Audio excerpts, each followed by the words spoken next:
CTV News with Carlyle Fiset. Good evening. Thanks for joining us. We begin tonight with a major commitment from Canada's Prime Minister to significantly boost our country's defense spending. Mark Carney is on his way back from the NATO summit, where he agreed to bring this country in line with the 31 other member states. And as Jeremy Sherrill reports, this was all welcome news for President Donald Trump. A highly anticipated historic sit-down for the NATO alliance started today with a clear message from Secretary General Mark Rutte.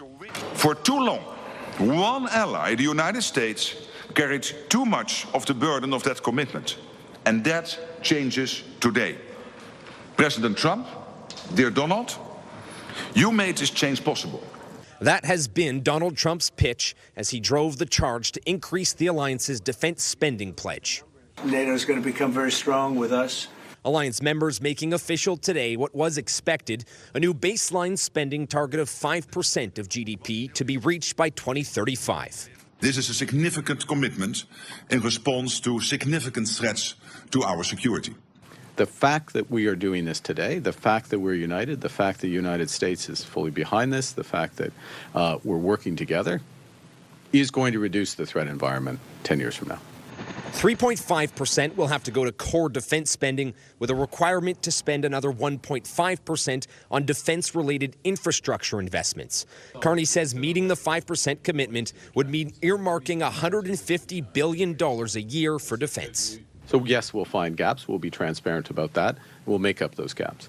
So the overall context of the net increase in defense spending is much less than the headline from 2 to 5. But key to today's new pledge from the alliance, a plan to review progress in 2029, ensuring it still meets the needs of the global security landscape. Senior government officials tell us they see an opportunity then to address whether the breakdown of 3.5 and 1.5 could be balanced differently, a change they believe could be better for Canada. Jeremy Sherrill, CTV News, The Hague. Local veterinarians are stepping up, offering their expertise in helping reduce the spread of Parvovirus in London community housing. Rita Ismail has more on the vaccination campaign they're planning. 1-year-old Nova is in quarantine after having contracted Parvovirus last week. Your worst nightmare just happened in front of you. I thought she was going to die right then and there. We got her to the emergency vet. Ashley Rosignol, a resident of 349 Warncliffe Road North, says the last week has been traumatizing after her dog Nova contracted the dangerous virus that is now circulating at 2 community housing buildings. Over $1,700 out of pocket just on vet visits, medications, IV fluids, like the sub-fluids, and that's not on top of the gloves and the booties and everything else in between to make sure that we aren't spreading it any further. And stopping the spread is now top of mind for Santa Adelaide Animal Hospital owner and veterinarian Dr. Trina Hancock, who has stepped up, offering feet on the ground to help minimize the spread. So a concentrated sort of community housing situation like that with a lot of unvaccinated dogs is just ripe for this to just spread like wildfire, not only to the dogs in that community, but also elsewhere in London, because the virus is so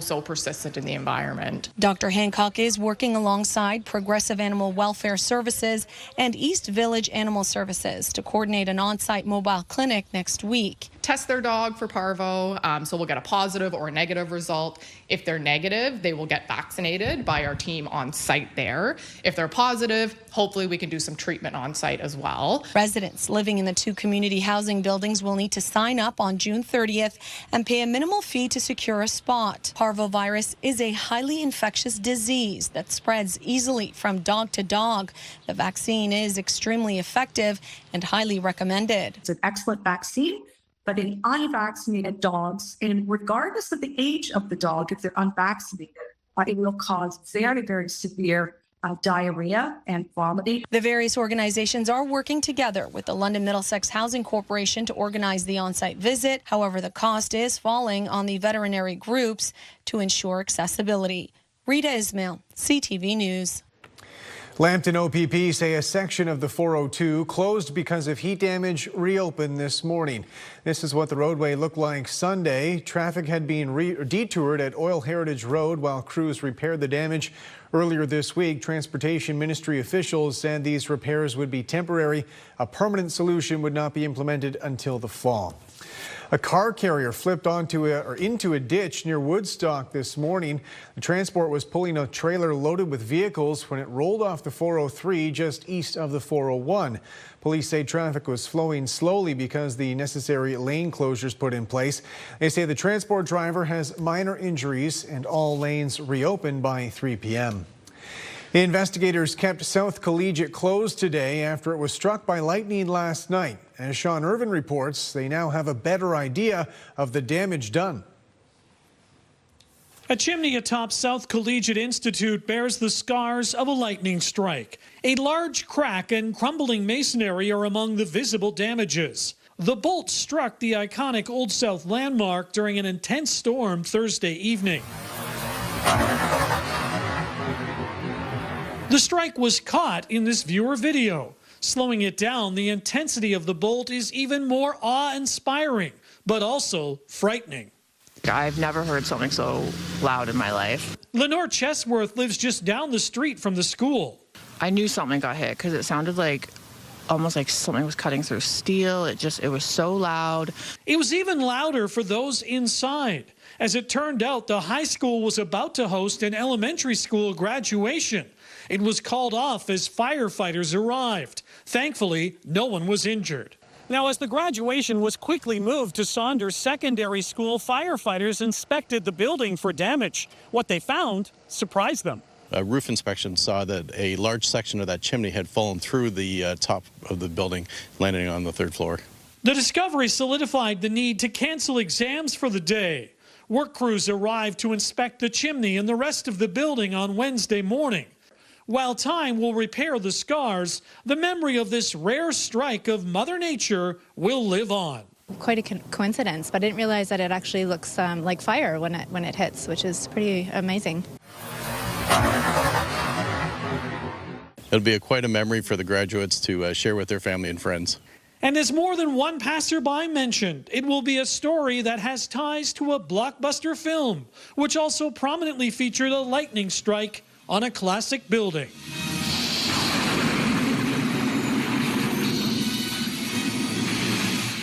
I mean, it's kind of like out of a movie. I don't know. It's just, I think a lot of people were saying it was something like Back to the Future. In London, Sean Irvin, CTV News. A new partnership at City Hall is trying to keep textiles out of local landfills. Brian Bicknell has more on the materials staff are looking for and what they'll do with them. We want items that are ripped, worn right through. These are items that people normally just place in the garbage because they don't think there is any life to them. But this is something we want to collect. Jay Stanford, the city's Director of Environment and Waste, wants your worn or torn. The city has teamed up with Fanshawe College and Goodwill Industries to launch the Worn or Torn donation drive. It's a pilot in Byron to collect used textiles to be recycled, repurposed, and resold. Every sock, t-shirt, towel, and sheet that gets donated is going to help power climate action. By giving textiles a second life, we're transforming waste into opportunity. Fashion is designed and produced to be worn less than 10 times before it's discarded because of its poor quality or because it's quickly out of style. The main goal is to keep textiles out of the garbage, extending the life of the city landfill. When we look citywide, our best estimates suggest that between 3,000 and 6,000 tons of unwanted textiles end up in the garbage bag or down the chute in a multi-residential building. That represents about 15 to 30 kilograms per family. The pilot runs for about 3 weeks from July 2nd to the 20th. Byron households are asked to bring their worn and torn here to the Goodwill drop-off at the Environmental Depot on Oxford Street West. Brian Bicknell, CTV News. The provincial ombudsman is raising concerns about Ontario's correctional facilities. A new report released today details a substantial number of complaints. And with more on those, here's Siobhan Morris. Ontario's ombudsman describes a correctional system in need of overhaul, and fast. The cauldron starts heating up and the pressures build. It's a system where he says conditions have been worsening, with complaints up 55% from last year. Staff is working short-handed. Solitary confinement and lockdowns are common. And inmates are overcrowded, with some facilities at 150% capacity. We're finding people housed in broom closets and former pantries and stuff. So the system has deteriorated. It's in crisis. The government has promised to expand existing jails and build new ones. They can build more jails, but if you can't get a case through trial, you'll be building jails upon jails, and those are still people who are legally presumed innocent. That's most of the people in lockup, people who haven't been convicted of anything. Even for those who have been found guilty. The ombudsman says the system is falling short of its goal of rehabilitation. This criminal defense lawyer thinks a lack of political will may be the problem. It may be that there's a perception that the public doesn't like the idea that money is being spent on people who are in custody. A spokesperson for the Ministry of the Solicitor General says they expect correctional staff to uphold standards. They'll review the ombudsman's report, but they're also touting record investments in the sector.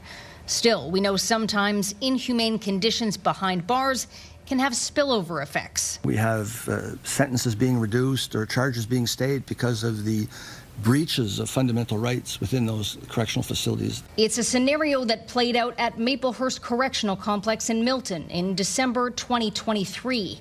It came after a guard was assaulted. Video obtained by the Toronto Star and shared with CTV News shows inmates being stripped down to their boxers, their wrists held back with zip ties.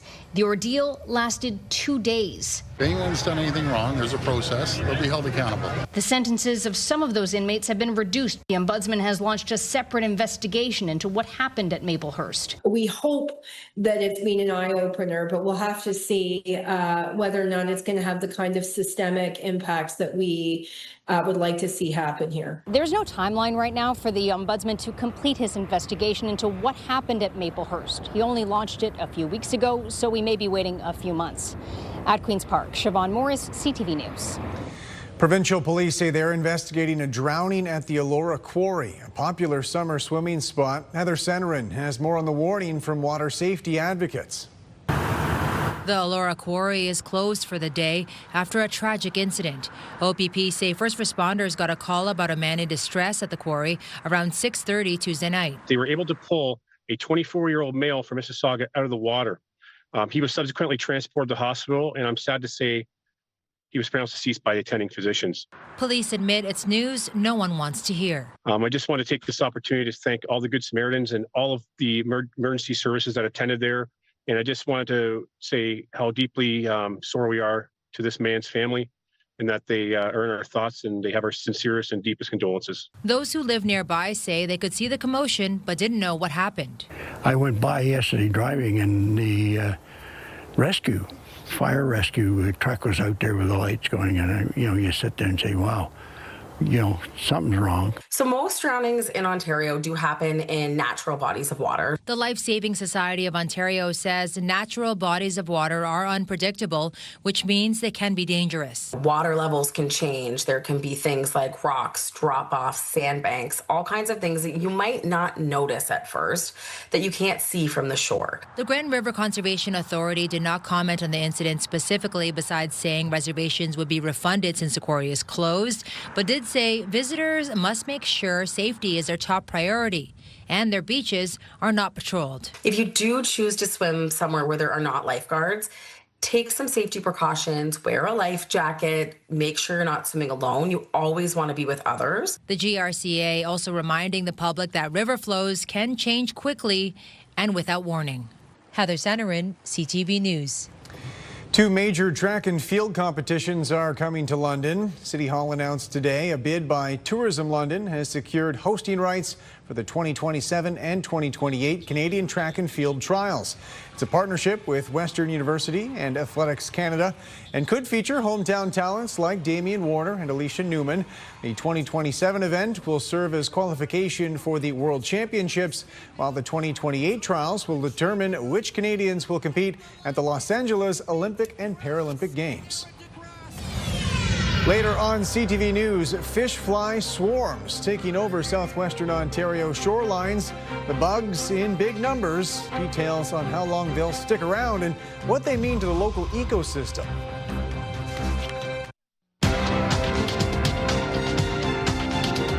Canada's main stock index was weighed down by broad-based losses today. The TSX fell more than 150 points. Mixed results on Wall Street, where the Dow dropped 106, the Nasdaq gained 61. The Canadian dollar shed a little more than 1/10 of a cent. On commodity markets, gold was up nearly $10 an ounce, and oil climbed at 55 cents a barrel. Hundreds of Canadians who have fled the Middle Eastern violence are starting to arrive back home. Heather Wright has more on their journey and what they've left behind. On Canadian soil after a 21-hour journey home. Tim Payne and Brandon Lucchese landed in Toronto this morning. The Canadian hockey players had arrived in Israel shortly before the war with Iran began. It was unexpected, it was scary, it was a lot. I thought we were going to be stuck there, so happy to be back home. Like many Canadians leaving Israel, Payne and Lucchese traveled to nearby Jordan and flew back through the capital Amman.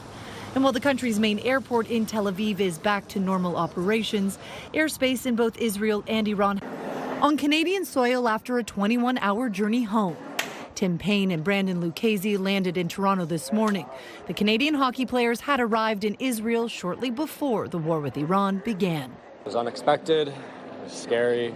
It was a lot. I thought we were going to be stuck there, so happy to be back home. Like many Canadians leaving Israel, Payne and Lucchese traveled to nearby Jordan and flew back through the capital Amman.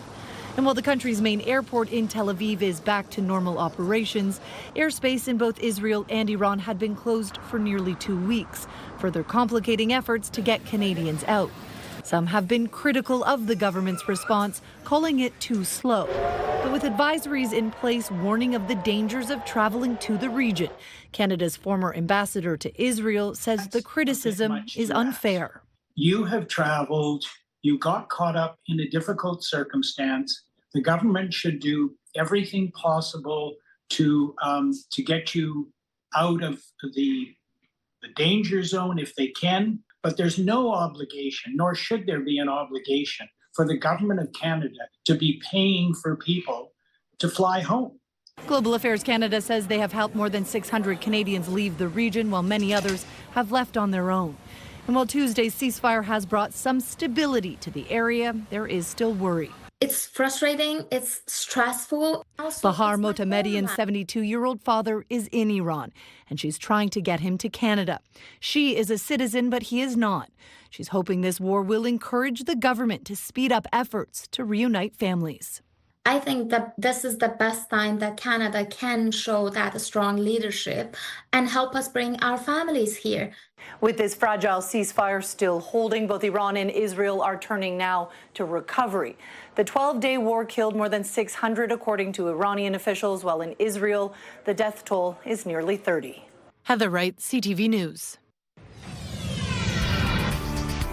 Good evening. Mainly cloudy, still a slight chance for showers overnight. Waking up Thursday morning, muggy conditions. We're not breaking out of the humidity, just a break from the heat. Thanks, Karen, for this photo of Finnegan. If you guys are heading for a walk in the morning, temperature 20 to 21, and the winds generally light and variable, but a warm start to the day. Chance for scattered showers and thunderstorms on and off as we move through your Thursday and Friday. I'll have your holiday weekend forecast coming up in just a few minutes.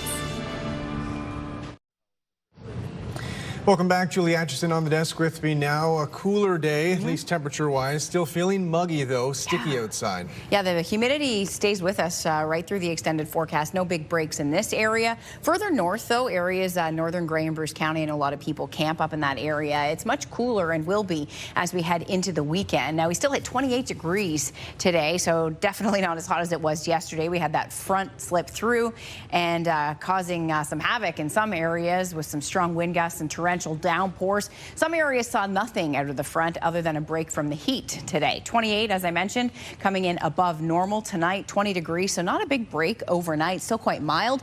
16 degrees as we head further north, about 17 in Wyerton. And in London and surrounding area, 20 degrees overnight. Stationary boundaries set up shop just south of us. Stationary boundaries are not ideal when you're looking toward a holiday weekend because they can play havoc with the forecast with rounds of rainfall. So that's what we're looking at heading into the weekend. What will happen is this frontal boundary will slowly lift northward. It could meander a bit further south again, but it's going to plague the weekend forecast. So not a big change, nothing moving a whole lot in the upper atmosphere to kick these systems out of the way. So for the weekend, we will be seeing on and off showers. So we'll be dodging rain events this weekend and over the next couple of days, but we do have a beautiful day on the way. Sunday looks to be the best day at this point. So as we take a closer look at the next 24 hours, we still have the chance for showers overnight and then possibility of some rain and thunderstorms heading into tomorrow morning towards Grey and Bruce County, northern Huron as well. Down towards the southwest, Sarnia area, so through Lambton County, Grand Bend, Lambton Shores, expect some showers heading into a Thursday evening. Possibility of some thunderstorms in Essex County and around Point Pelee. So we are expecting very unsettled as we head into Friday morning. Another round of rain coming in towards Grey and Bruce County and the Bruce, and those showers could trickle down to Middlesex County and London. There'll be times of sunshine, though, as you can see, so there'll be some big breaks at times, but Friday afternoon into Friday evening, another round of showers and thunderstorms. So we're not going to get much of a break over the next couple of days, but over the weekend, expect the coverage to be less intense. So your forecast high tomorrow, 26 degrees. Winds will be light and variable through the afternoon, and you'll be feeling the humidity in this forecast. Our East Park forecast. East Park's kicking off their summer season on Friday with a big party, and it's going to be a hot one, feeling like the mid-30s, the high 30, but factor in the humidity and you'll be feeling like 35 plus. Saturday, we have rain chance, 30%. So I left it on just because it's a long weekend, and unfortunately, I expect we will squeeze out a bit of a shower. Sunday looks beautiful, 30 degrees, 30 on Monday, Canada Day, about a 60% chance of rain and lots of sunshine in the forecast on Wednesday. Varied conditions in Midwestern Ontario. I can't stress this enough. The further north you go, you're without the humidity and it's much cooler. If you're along that lakeshore this evening, you're noticing the temperature is a bit chillier for sure. As we head into the weekend, we will see the chance for showers Thursday and Friday, especially Grey and Bruce County. You will be picking up showers, thunderstorms, and some rain. Mainly cloudy Saturday, full sunshine for your Sunday, and 28. Mainly cloudy on Monday, but looking better. And there's now the chance, unfortunately, for showers on Canada Day, but I'll break down the timing as we edge closer to the weekend. That's a wrap tonight. I'll send things back to you. Thank you, Julie. It's fish fly season in parts of southwestern Ontario. The annual swarms can take over waterfronts, a nuisance for locals and tourists trying to enjoy the early days of summer. But as Chris Campbell reports, those bugs serve an important ecological purpose. They arrive without warning and leave just as suddenly. But when they're here, you'll know it. We get thousands of them. You just use the mail and swat around you as you're walking. The fish fly, or mayfly, is a sign of a healthy Lake Erie, but it also brings headaches to towns along the shoreline. If it's good for the environment, I'm happy to see them, but they are kind of a pain in the neck. The good thing is they're only here for a couple of weeks. They're feeding the environment needs it, but what a mess. In places like Kingsville and Leamington, the invasion has become part of summer life. The town's been fabulous cleaning it up. We haven't had any accidents. Some years it makes such a grease lick that the cars go to stop and they go right into the fence down here at Seacliff Park. But for the most part, it's been okay. I don't know why they use my car as a target, but they do. With short lifespans and no mouths, fish flies don't do harm, but they do disrupt daily life. Some businesses even adjust hours or cleaning routines during the height of the hatch. This year seems to really, there's a lot of them. I don't like it. They smell, and there's no sense in trying to clean it off until they're all done coming here. The good news, the season usually only lasts a couple of weeks. When mayflies are thriving and hatching, that's telling you that you have a lot of oxygen in the water, and it basically suggests that things are getting pretty good. The bad news, we're right in the thick of it. The one big thing is they smell bad. When they're dead, they smell like fish. We turn off the outside lights at night. We hose off our cars. They're not particularly creepy. They're just kind of annoying. For now, it's brooms, buckets, and a whole lot of patience. Free fish flies, bring your own buckets, bring your own truckloads at a time. I'll give you the shovels if you want. You can clean them up on your own first thing in the morning. Chris Campbell, CTV News.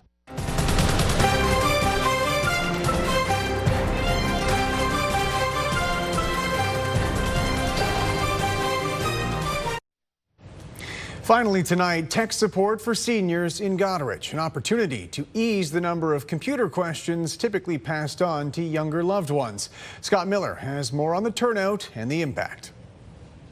All right, is everyone on a screen that looks like this? Shirley Lamb is the first to admit she has fallen behind on the technology highway. I have a computer that was given to me 2 years ago, and I don't even know how to turn it on. Lamb and many other seniors in need of tech help have come to today's Seniors Technology Summer Camp at the Goderich Legion to get all their tech questions answered, and they've got plenty of questions. I want to learn how to use the iPhone, iPad, more direction.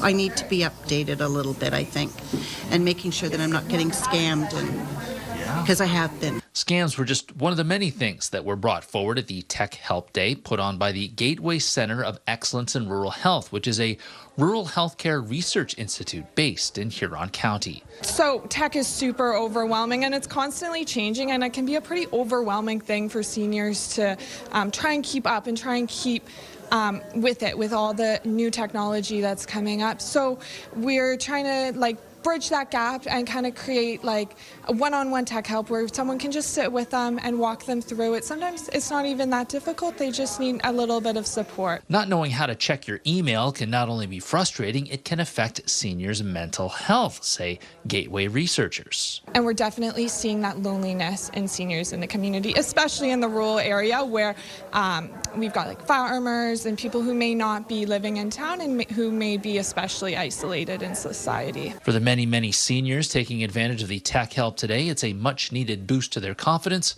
when it comes to living in a digital world. It'll be really helpful.